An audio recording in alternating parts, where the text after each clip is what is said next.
This is part two, okay? I'm gonna try to talk faster, y'all. Y'all know I talk slow sometimes. So I lose the comedy club spot at the Hollywood Park Casino.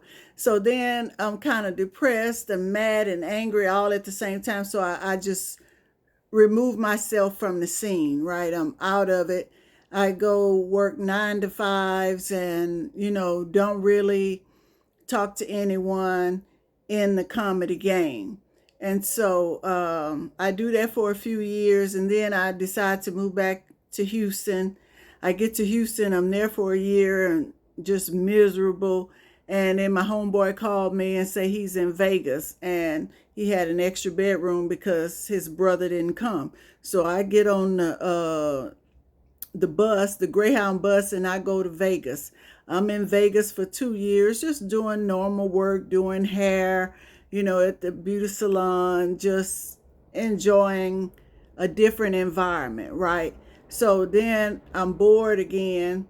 So God said, go home again, which I didn't want to do, and go back to college. So now I had a purpose. I went back home. I got my AA at Houston Community College.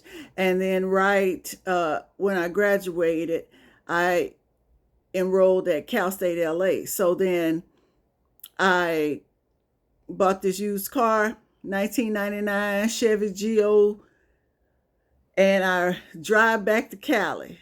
And this is '07 at this time, okay? So now I'm at Cal State LA. I'm here in town.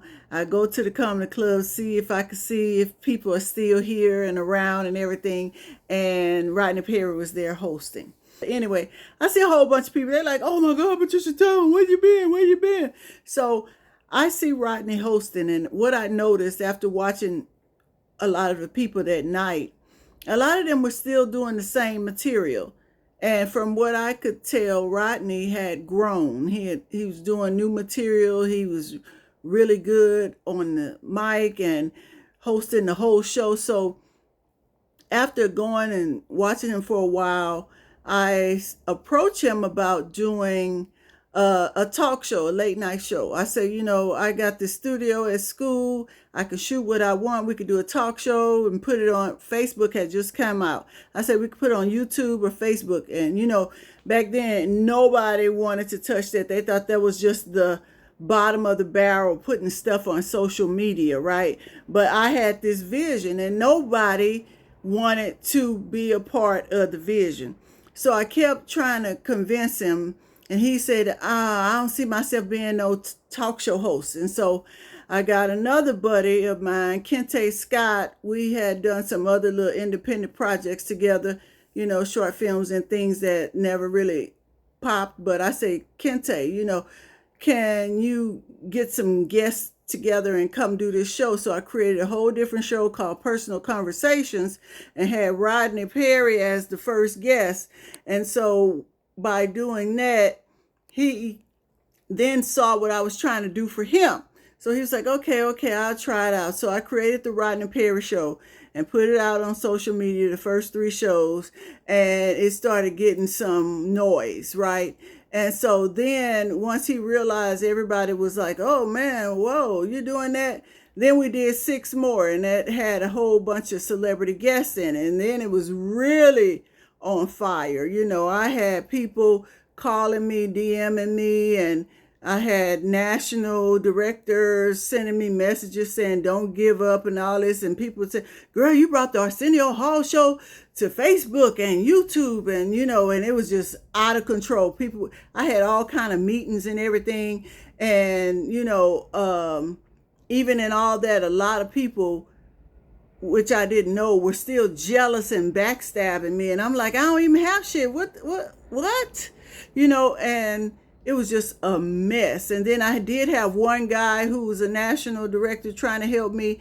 And then I accidentally said his name in front of another lady who was a VP. And she was like, that's my friend, And it was like, wow, I just couldn't believe the black on black crimes that was happening to me during that time. So while I was doing the Rodney Perry show, I was still in the dorm. And I get this message from a high school friend who is now an executive producer, and she called me and she said she had a deal with BET. She saw the Rodney Perry show. Can she pitch it? I say, hell yeah. You don't even have to ask me that. We go back like gravy and rice, right? So she pitches it, and I don't hear from her for a while, and then all of a sudden she gives me a call and she tells me, oh, while she was trying to go pitch it, Monique was signing the contract for the Monique show, late night talk show at BET. So now that she's doing the show, and Rodney and her have this connection because I believe they used to do this radio show. And so he thought that she would just be able to bring him on as a co-host. So it turns out that BET was like, we don't know him, So he calls me and asks me to put together a promo of the shows that I had done on the Rodney Perry show. So I put together a promo for him, sent it to him. They sent it to BET so they could see who he was and what he could really do. And from what I understood, that helped him get the job. Now, that's not the way the story has been told that I've heard from my own ears on some of these podcasts. So I even had a couple of friends call me mad because my name wasn't mentioned at all in that story of how he got to BET to be the co-host for Monique. And, all I said was, you can't make people tell the story the right way, or you can't make people say your name. I think that's how I put it.